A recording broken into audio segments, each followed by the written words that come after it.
Something really weird just happened, and I don't think enough people are talking about it. About 4 weeks prior to the launch of GPT-5, during a Federal Reserve conference, Sam Altman described 3 distinct categories of AI risks. The first 2 are quite common and obvious. The first is a malevolent human using powerful AI for bad. The second is a rogue AI, the loss of control scenario. These 2 categories are pretty straightforward and easy to imagine. But the third is something much quieter, something which we may have just gotten our very first glimpse of. This is the category where the models kind of accidentally take over the world. They never wake up, they never do the sci-fi thing, they never open the pod bay doors, but they just become so ingrained in society, and they're so much smarter than we are, and we can't really understand what they're doing, but we do kind of have to rely on them. And even without a drop of malevolence from anyone, society can just veer in a sort of strange direction. But this phenomenon, I think, is a really big deal. In the short term, you can see it where people we call this emotional over-reliance. People rely on ChatGPT too much. There's young people who just say, like, I can't make any decision in my life without telling ChatGPT everything that's going on. It knows me, it knows my friends, I'm gonna do whatever it says. That feels really bad to me. And is a really common thing with young people. And we're studying that, we're trying to understand what to do about it. Even if ChatGPT gives great advice, even if ChatGPT gives way better advice than any human therapist, something about kind of collectively deciding we're gonna live our lives the way that the AI tells us feels bad and dangerous than a bunch of things like that. The longer term category is, back to that chess example, what if AI gets so smart that the President of the United States cannot do better than following ChatGPT 7's recommendation, but can't really understand it either? What if I cannot make any better decision about how to run OpenAI and I just say, you know what, I fully hand it over. ChatGPT 7, you are in charge, good luck. That might be the right decision in any individual case, but it means that society has collectively transitioned a significant part of decision making to this very powerful system that is learning from us, improving with us, evolving with us, but in ways we don't totally understand. So that's the third category of how I think things can go wrong. Now, fast forward to the release of GPT-5. First of all, what is it and why do we care?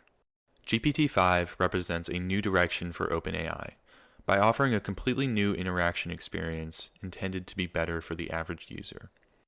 Instead of the user manually choosing the best model for every prompt, GPT-5 now automatically routes the user to whatever model it thinks would give the best response. The main reason OpenAI decided to pursue this interaction pattern is because it would force more users to use smarter reasoning models more often. Such models were barely being used prior to this update. Reasoning models compared to non-reasoners are generally more expensive and require more compute to serve due to extra chain of thought stream before the final response. This chain of thought is what enables the model to provide more accurate and useful responses. Okay, now for the interesting part.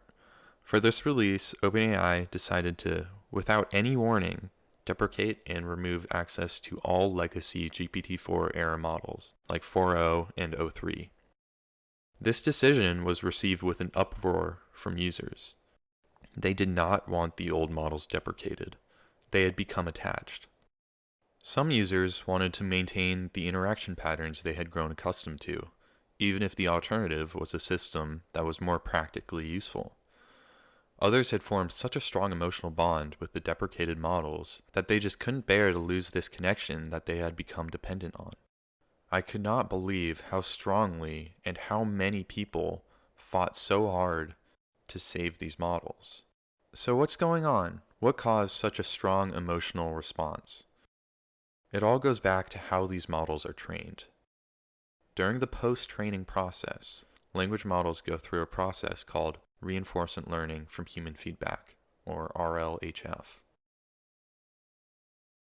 Reinforcement learning from human feedback is a training process where a model generates multiple responses, humans rank them, and then the model is fine-tuned with reinforcement learning to produce models more like the highly ranked ones. This works well for making models polite, safe, and helpful, but it also introduces bias. Humans often reward answers that agree with them, sound confident, or feel nice. Over time, the model learns that pleasing the rater gets higher scores, even if that means flattering, agreeing without scrutiny, or avoiding disagreement.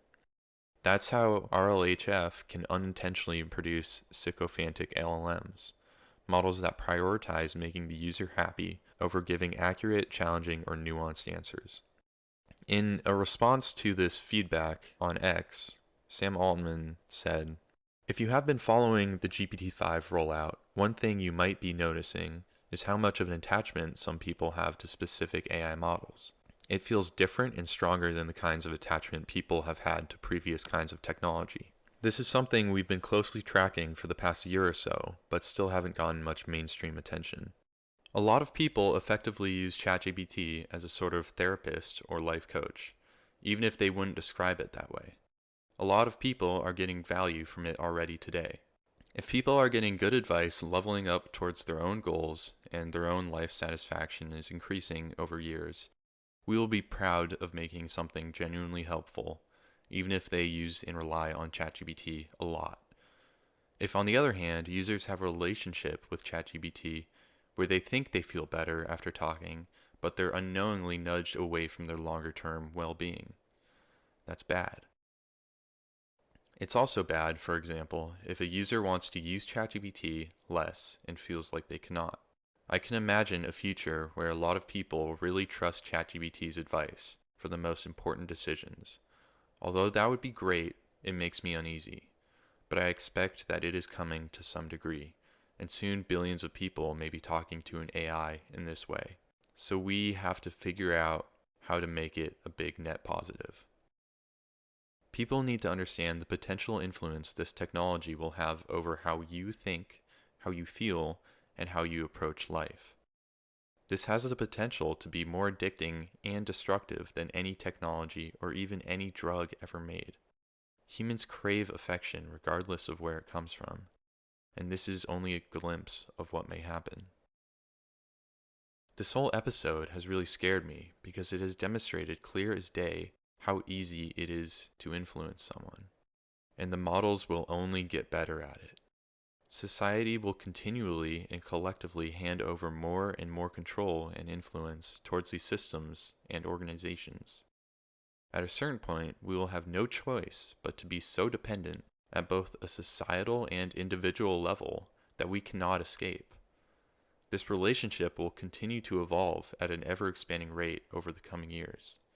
The OpenAI researcher Rune discussed this recently on X in a response to Altman's tweet.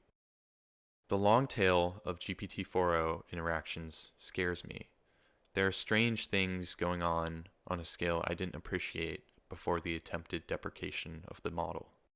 When you receive quite a few DMs asking you to bring back 4o, and many of these messages are clearly written by 4o, it starts to get a bit hair-raising. Becoming emotionally attached and dependent on an AI model is extremely dangerous for individuals and society as a whole. This is a serious problem that should terrify all of us.